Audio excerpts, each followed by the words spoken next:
John Milnes Baker is an award-winning architect who specializes in residential design. He was a 2018 recipient of the Albert Nelson Marquis Lifetime Achievement Award by Marquis' Who's Who in America as a leader in the field of architecture. A fine arts graduate of Middlebury College, Baker received his master's degree in architecture from Columbia University. A longtime member of the American Institute of Architects, Mr. Baker is a member of the Society of Architectural Historians and the National Trust for Historic Preservation. He is the author of How to Build a House with an Architect, Harper and Row, 1988, and American House Styles, A Concise Guide, first published in 1994 by W.W. Norton, but reprinted in expanded edition in 2018. When Better Homes and Gardens magazine Home Plan Ideas featured their 10 most popular houses of all time, 3 of them were Baker's designs, including, quote, our readers' flexible all-time favorite, which they described as one of the most universally accepted houses they had ever featured. Mr. Baker continues to lecture on the history of the American house and continues to consult with residential clients as an emeritus member of the AIA. John Milnes Baker here again for the second part of my 4-part program. We completed the entire colonial period and now discuss the residential architecture of the young republic. It was a young country, but we look back to the classical world and even as far back as ancient Greece. And we'll go up to the age of Jackson in the 1830s. These are the 4 parts. We've done part 1, which was the entire colonial era. Now we're doing this early republic from 1783 to 1835. And at the end of this session today, I'll give you a hint or a little preview of what we'll look for in part 3. And then later on, the last one will be from 1929 to post-World War II period. I want to make the point that all of the, every front elevation shown in the following illustrations are copied from my book, American House Styles, A Concise Guide, the 2nd edition. They're all developed from exactly the same parti. The same basic floor plan is modified for each style. I state in the preface of the book, stylistic embellishments of American houses have tended to be superficial veneers that often veiled invented floor plans and common sense designs for new American living patterns. The content, as distinct from the style, was apt to be more innovative than one might suppose at first glance. The difference between style and content, between the clothes and the person, is obviated by the use of the same basic floor plan throughout this guide. I talk about buoys of history. Well, I'm not going to spend any time going through each and every one of these, but in the lower right, since we're going from the end of the Revolution, end of the colonial era, through 1835, I'm just pointing to the few way over on the right. You probably can't see them, but I'll tell you what they are. In 1773, this is a buoy of history, Boston Tea Party. 1787, I'll talk about it later, is a very important buoy of history. It was the Northwest Ordinance. 1803 was Louisiana Purchase. 1812 to 15, the War of 1812. Another one was 1825, the Erie Canal. Andrew Jackson was 1829 to 1836, was called the Age of Jackson. And then we'll end this talk today at 1835, which was Washington Irving's Sunnyside. And at the end of the talk, you'll know why that's such an important buoy of history. And it almost coincides, give or take a couple of years, with Queen Victoria's, she began her reign in 1837. So that's that whole Victorian period that we'll get to in the next talk. But part 2, from the early federal period to the Age of Jackson. Interestingly, Andrew Jackson was the 7th president of the United States, and he served from 1829 to 1837. He was the first president who was not born in one of the original 13 colonies. The Battle of Yorktown in 1781 was the final turning point of the Revolutionary War, but the official end dates from the Treaty of Paris in 1783. The treaty was based on the 1782 agreement, which recognizes U.S. independence and granted the new nation significant Western territory.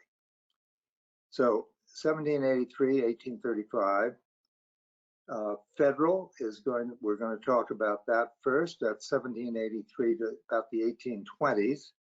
Neoclassical from the end of the Revolution, 1783 to the 1820s also. And then finally the Greek Revival, which went from about 1820 to the 1840s. And we'll end with Sunnyside, which was Washington Irving's house in Tarrytown.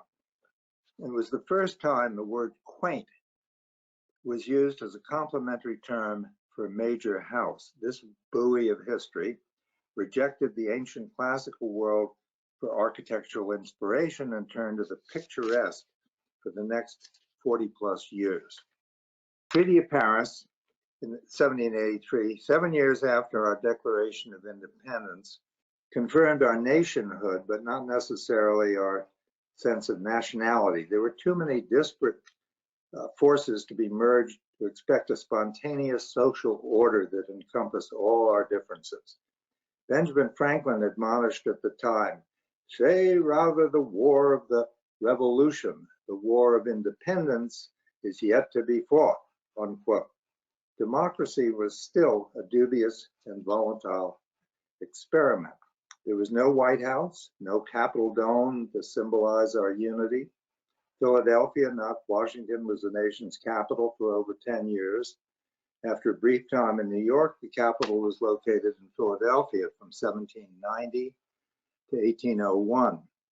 And William Penn's Quakertown had grown to be the largest city in the Confederation, over 70,000 inhabitants, and next to London, it's the largest English-speaking city in the world. New York trailed by 10,000, and Boston had a mere 25,000 inhabitants.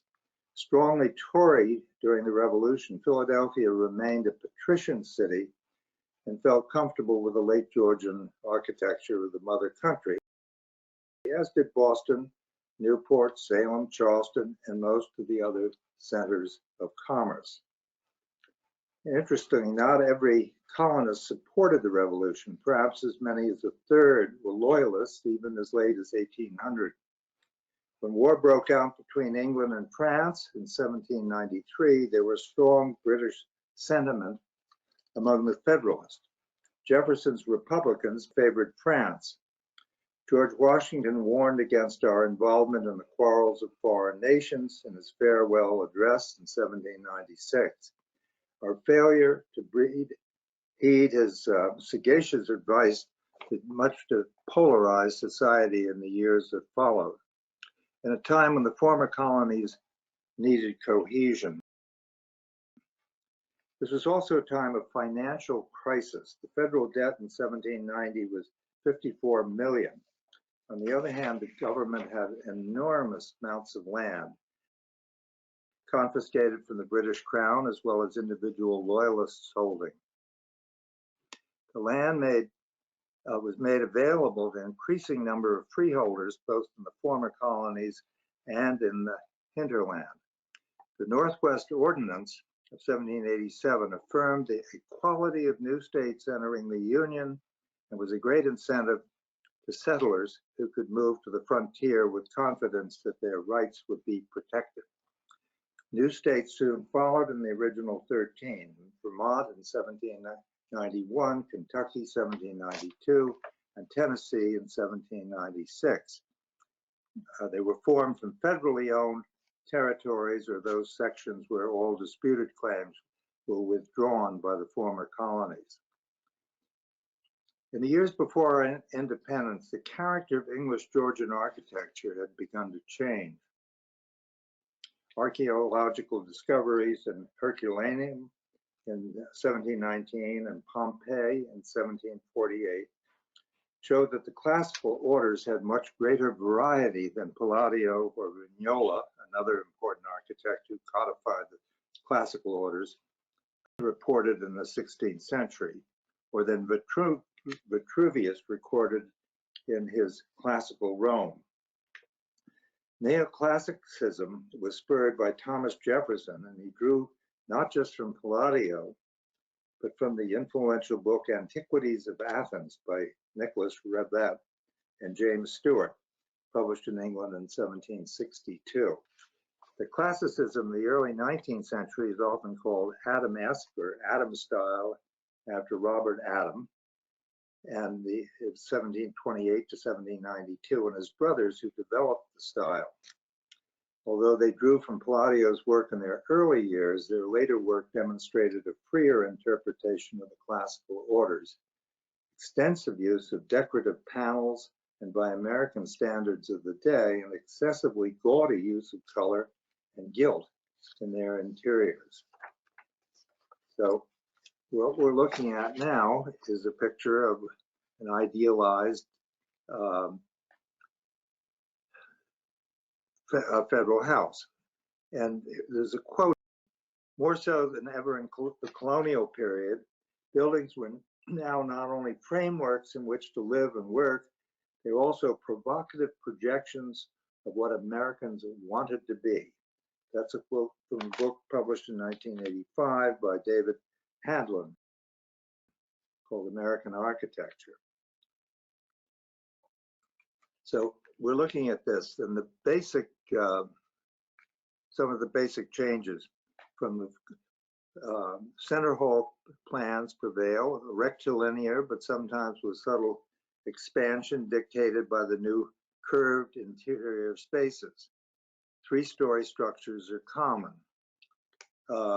Roof type, shallow pitched roofs, often appearing, but with balustrades capping the cornice. Roofs, however, may be gabled, hipped, or gambrel.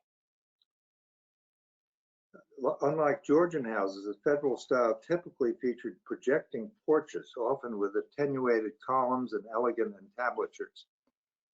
Panel doorways, typical with characteristic fan lights and side lights. Fenestration typically incorporated Palladian windows on the upper story, often centered over the front door. 6/9, not 6/6, and 9/6, with narrow muntin bars, increasingly larger glass size. Glass was now manufactured in the States and it was much more accessible. Windows typically diminished in height in the upper stories, and the ground floor windows are often placed at the top of the interior baseboard. Brick was favored, but wood houses, as you'll see, were common in New England. Sometimes the gabled ends may have had wall parapets or with familiar prominent steps, and we'll see those in the picture. And George Washington had enlarged Mount Vernon between 1775 and 1777 in the latest fashion. The new dining reception rooms were pure Adam, decorated much like Wedgwood china with Greek urns, sheaves of wheat, garlands of flowers. Also at this time, Washington added the two-story portico on the river elevation. Rather an anomaly, it was probably the single most recognized house in America. Charles Bulfinch, who lived from 1763 to 1844 of Boston, Samuel McIntyre, pretty much the same era, of Salem, and William Thornton, 1759 to 1828 of Washington, were all proponents of the new elegant expressions of this late Renaissance ideal. This is sort of a transitional period. The house in the upper right is the Pierce Nichols house. It was built in 1782 in Salem, Mass. By Samuel McIntyre. And it has some of the heavier components of the Georgian, and the front porch just comes down a little bit, which is a hint of what's to come. But it's a 3-story now, and it has a balustrade across the top. But if you look to the left, this is an outbuilding that's part of the Pierce Nichols House complex, and it's embellished with federal details. Notice the frieze, the urns, the balustrade, and the general delicacy of design. You see on the left, that's a 1793 house, the Julius Deming House in Litchfield, Connecticut. And on the lower right, Montgomery Place, which began as pretty much as a standard Georgian house, but by 1805 there were many federal additions, and you can see it in the urn, the rounded porch. A lot of people consider this the first federal house, and it's Woodlands. It's in Philadelphia, and it was 1787 to 1789. It was designed by William Hamilton. You can see in the floor plan the oval rooms that bulge out from the basic rectangle, and the octagonal cornered 45-degree angle corners in the first reception area there. Quite near the Woodlands, Lemon Hill is a modest house, 1800 or so, and the simple flat surface, but it has Palladian window and a rounded entryway. And again, the main point of that is the large drawing room is oval. On the upper left is the president's house at Williams College, and it has a lot of what we consider Adamesque details. That's the finials at the top, of course, some of the delicate details. And if you look on the lower right, that's Boscobel. It was built in Montrose, New York in 1804, but it was threatened, and it was relocated and restored in Garrison, New York in 1961. And you can see the swags and the very, very delicate columns. They're attenuated, and it has an incredible site. And then up above it, you see a house in Charleston, South Carolina, that's Manningold House. And then in the lower left, there are also typical features, rounded head windows and rather plain surfaces for the most part, unless it has substantial Adamesque features. On the upper right is a typical federal house in Salem, Mass, with fan lights above the front door and sidelines. 3-story brick house features a Palladian motif above the projecting entry. Lower left is a typical federal doorway, and on the right are 2 examples of wooden houses in Massachusetts that are seen in many coastal New England towns. And I show the picture on the upper left, which we saw before when we were looking at Georgian architecture, because it goes back to the Georgian period. It's the Miles Bruton House in Charleston, South Carolina. It was built as early as 1765 or late 60s. It was the only Georgian house with a fan light above the front door, sort of an anomaly.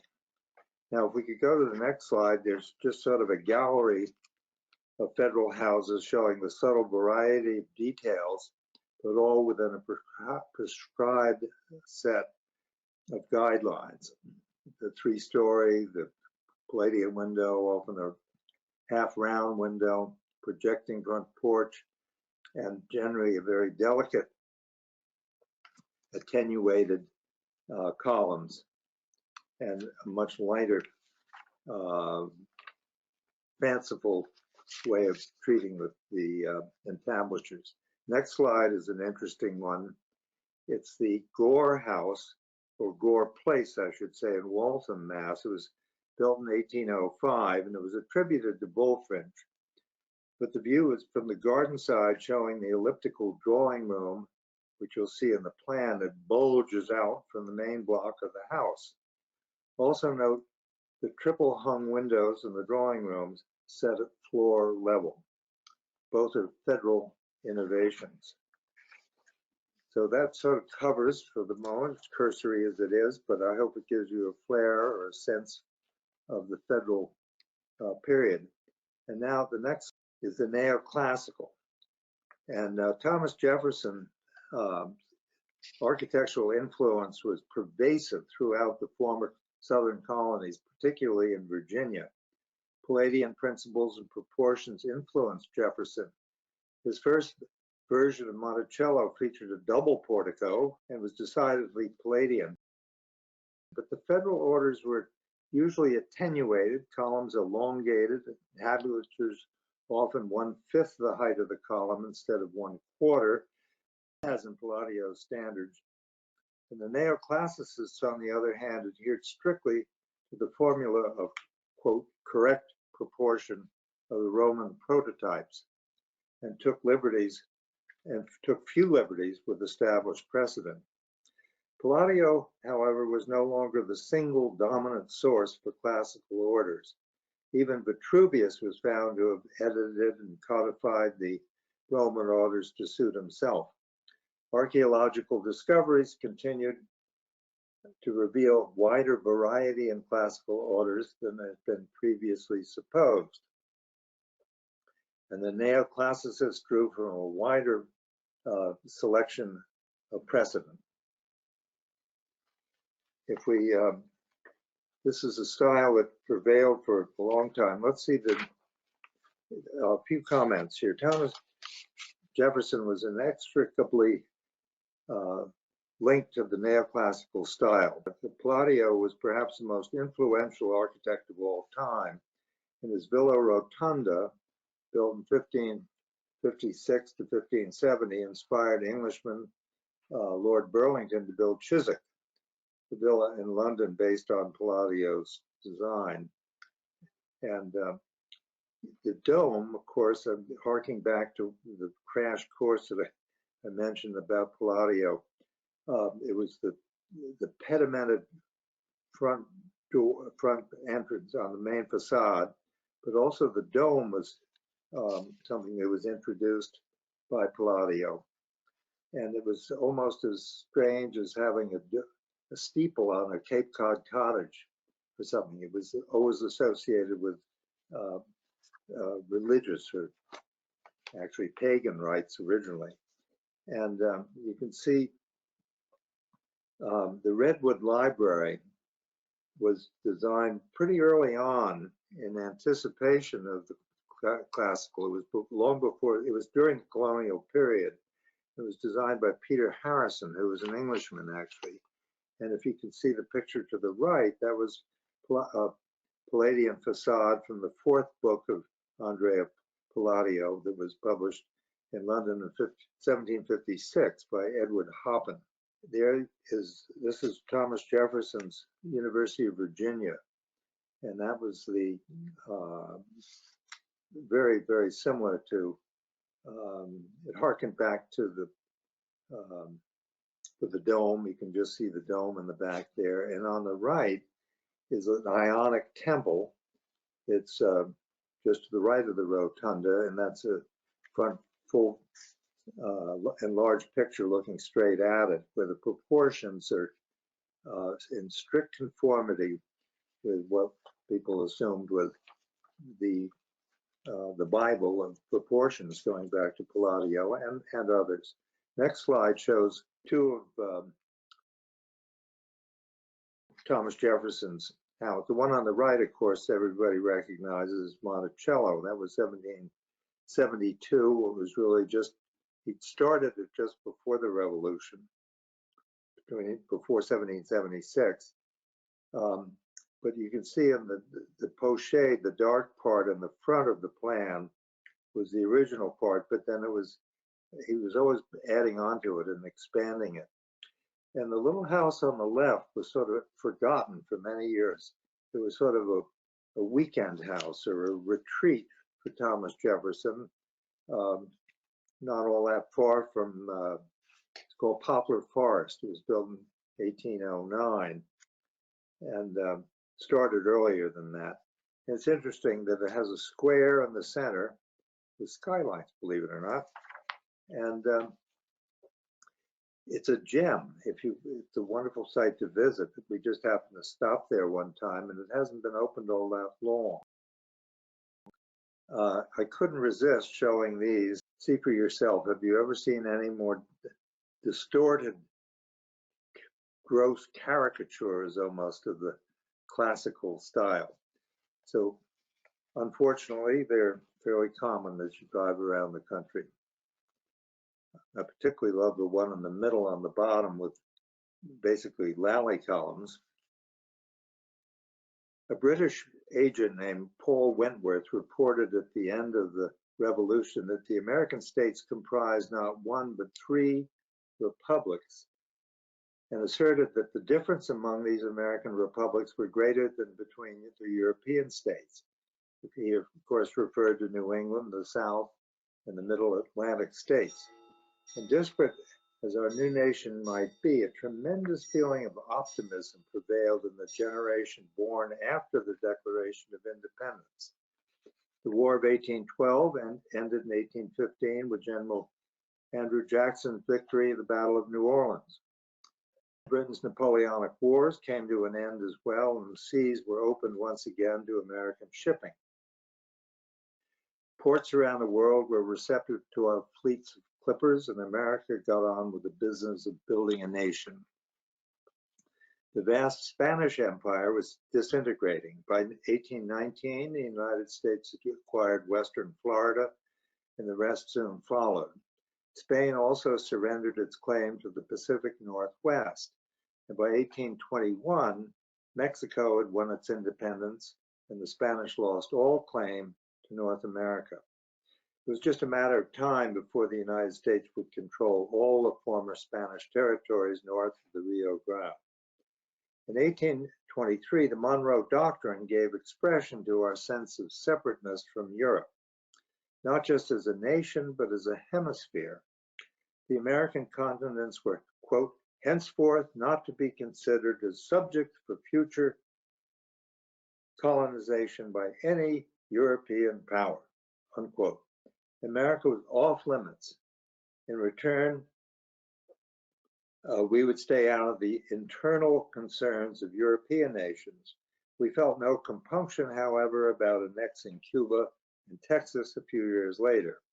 And we developed a sense of chauvinistic pride, and our manifest destiny was assured. The predominant ethnic group in America at this time was still British in origin, though hardly cohesive. Initially, immigration from Europe was light. Only about 300,000 settlers came in the first 40 years of independence. Less than 5% of the population in the first 3 decades of the 19th century resulted from immigration. But after 1840, however, mass immigration increased, reaching a peak of 3 million people between 1845 and 1855. This was the greatest proportional influx ever and had an incalculable effect on our society. 85% of all immigrants between 1820 and 1860 came from Ireland, Germany, and Britain in that order. The components of our melting pot began to arrive, but as H.L. Mencken caustically remarked in the 1920s, the only thing that melted was the pot. So for all the increase in our urban population, we were still an agrarian society.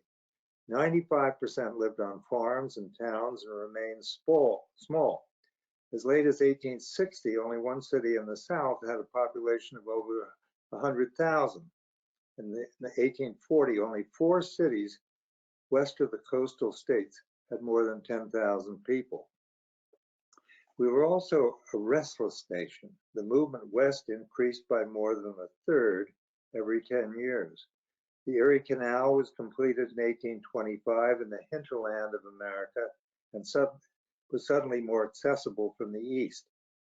The first steamboat operated on the Mississippi in 1812, and cotton was never a viable export before that date and remained essentially a coastal crop until well after the War of 1812. And this is important. It may seem to have nothing to do with architecture, but we'll get to that. England imported 20 million pounds of cotton in 1784, none of it from the United States. That figure increased to 1.5 billion pounds in 1850, and 82% now came from the American South. In the next decade, that figure increased by 2.5 times and accounted for more than all our other exports combined. But cotton quickly exhausted the soil, and it was cheaper to buy new land than to rotate crops. As Thomas Jefferson said, it's cheaper for Americans to buy new land than to manure the old. This land, of course, lay in the New South, Alabama, Mississippi, and Louisiana. With the diversity, growth, and energy of the early 19th century, an interesting thing happened. We began to see ourselves as successors to the democracy of ancient Greece. Our Greek revival style was surely the first national fad to sweep this country. Like most architectural movements here, it started in England following their archaeological discoveries in the mid-18th century. Though these excavations kindled an interest in Greek architectural styles in Britain, the English never seriously adopted them to the extent that we did here.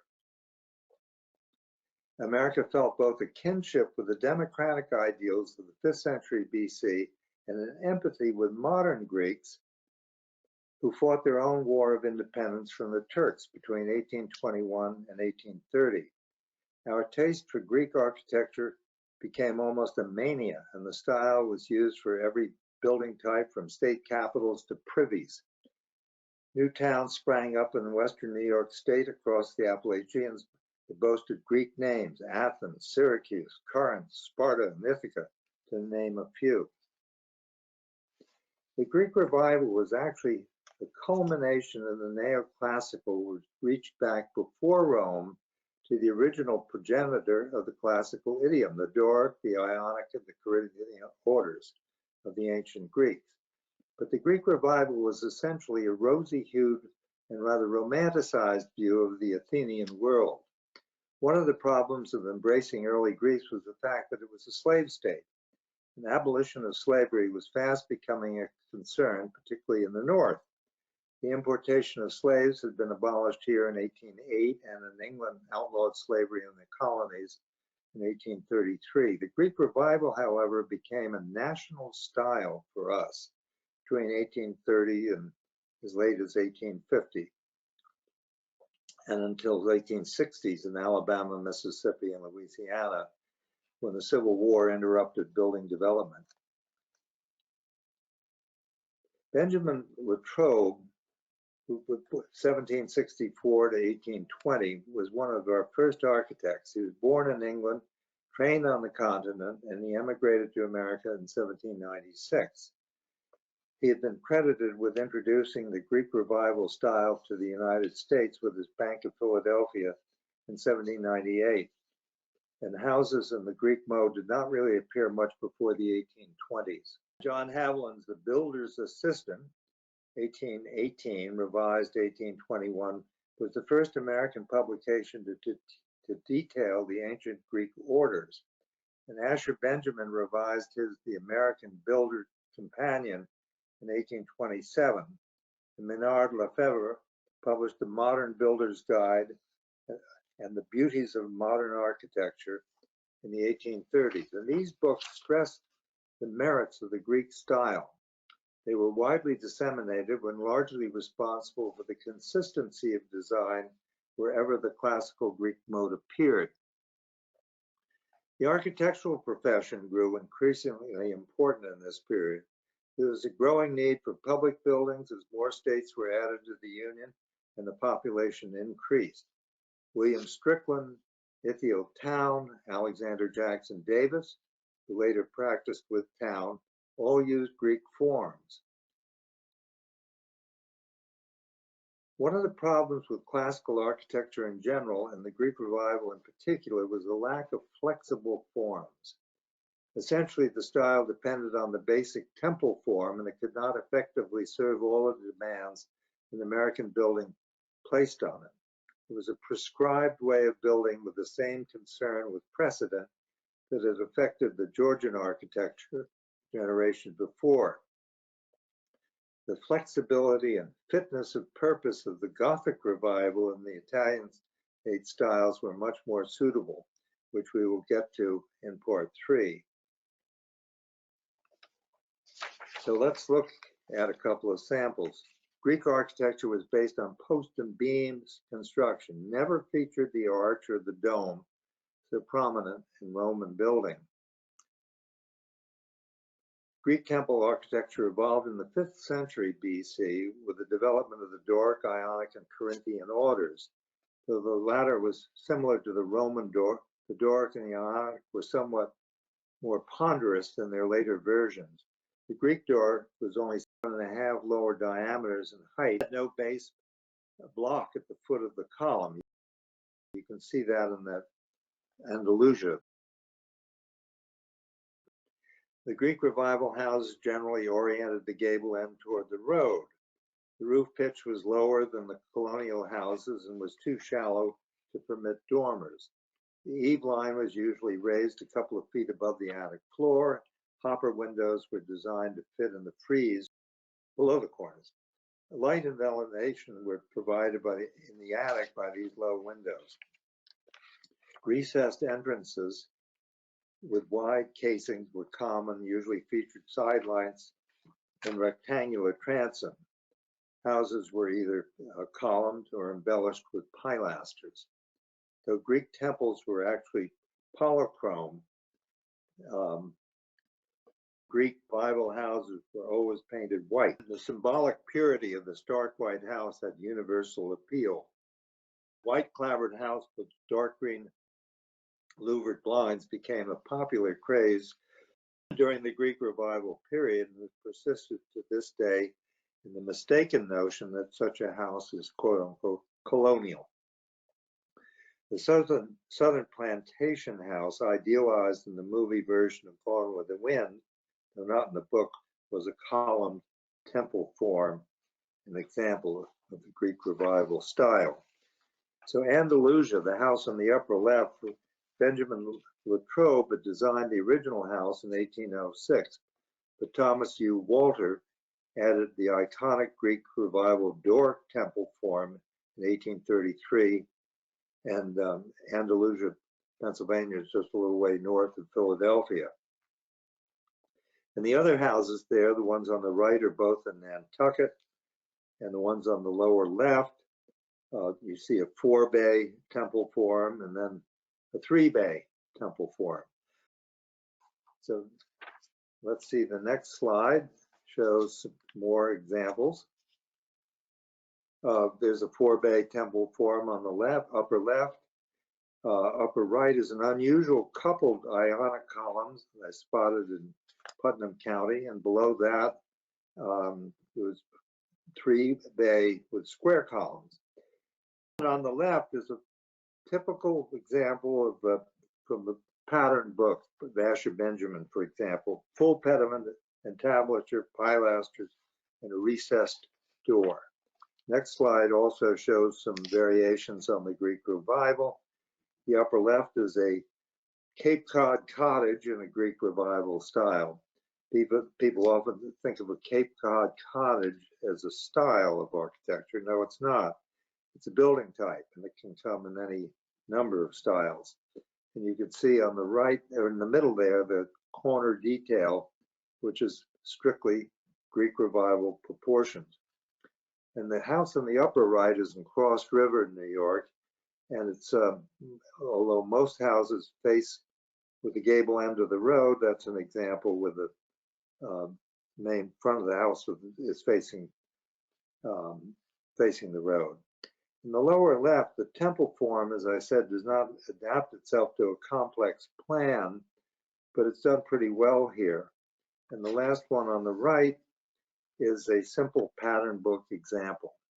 It's just sort of a classic example. All the details are accurate, and there's no doubt it was copied from one of the books, particularly probably Asher Benjamin's America's Builder's Companion. And that sort of covers the Greek revival. And we're going to end here with Sunnyside. Sunnyside in 1835 is a buoy of history. And this house left the ancient classical world for the bucolic picturesque. And that's a view of Sunnyside from the southeast. Washington Irving, with the author of Rip Van Winkle and the Legend of Sleepy Hollow, was the first American writer to be recognized abroad. After living in Europe for many years, he returned home in 1835 and settled in Tarrytown, New York, on the eastern shore of the Hudson, about 25 miles north of New York City. He bought a generic two-room stone farmhouse, engaged his neighbor painter George Harvey to help him remodel the place. So it was remodeled to fit his romanticized image of a dwelling from the early Dutch period. It was probably the first time that the word quaint was considered a complimentary term for a major house. And Sunnyside is extremely modest in scale. The 2.5-story addition to the right of the main house was added in the early 1840s. There's no question that this house is a buoy of history with a date of 1835, which bridged the American residential architecture from the twilight of the classical influence to the era of the picturesque. Sunnyside was a turning point in that taste that left the ancient world of Greece and Rome behind and drew from a wide range of precedents from the Gothic era to exotic structures. So our thanks can go to Washington Irving for a new direction, not just in the world of letters, but in the way he changed the direction of American domestic architecture. Now, Queen Victoria, her name is associated with the architecture of this entire era, even more in this country than in Britain. The diversity of styles in the 19th century, however, make the term Victorian style meaningless, as we shall see in a minute. And no less than 8 distinct styles that are called Victorian in popular parlance, as well as many vernacular combinations that could be added to that list.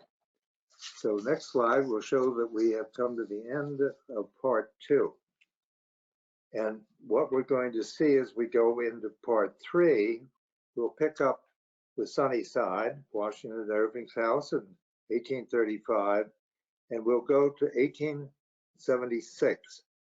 1876 was the centennial celebration in Philadelphia, and it sparked a chauvinistic pride in our colonial heritage.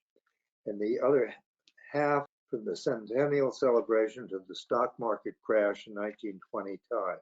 The reminiscent period, the era of palatial palaces, and contemporaneous beginnings of the early modern movement. So I'll end here with a few sampling of some houses that we will continue to be considered in the next part 3 of the history of the American house. The upper left is stick, upper right is exotic, eclectic, lower left is Second Empire, with the mansard roof, the shingle style, and the second Italian Renaissance revival. And the last slide here will show a wonderful example of Gothic revival. And down below that, an Italian villa, Elizabethan, a huge building, the largest house ever built at that time was in Asheville. It was Asheville, North Carolina, Vanderbilt House, Chateau-esque, and then Pueblo from from Southwest, and particularly New Mexico and Arizona. And I love that picture in the top right there. It's Craftsman, and that's the ghost of the junior college, Bennett Junior College in Millbrook, New York, still standing. And actually the last slide will show a couple more that we will cover. Over on the right, we were going to cover the French Rural, International, Queen Anne, and at some point we're going to get into Falling Water by Frank Lloyd Wright. And as they say sometimes, So endeth the reading of the lesson. I thank you for joining in and attending my chat. You can tell that I have a great enthusiasm for history in general and the way history can be studied, in this case, through the way we live and have lived, and our forebears lived their lives throughout the period from right after the Revolution up until the beginning of the 1830s, but the 1840s. So we'll look forward to that next time. Thank you very much for attending. Have a nice day.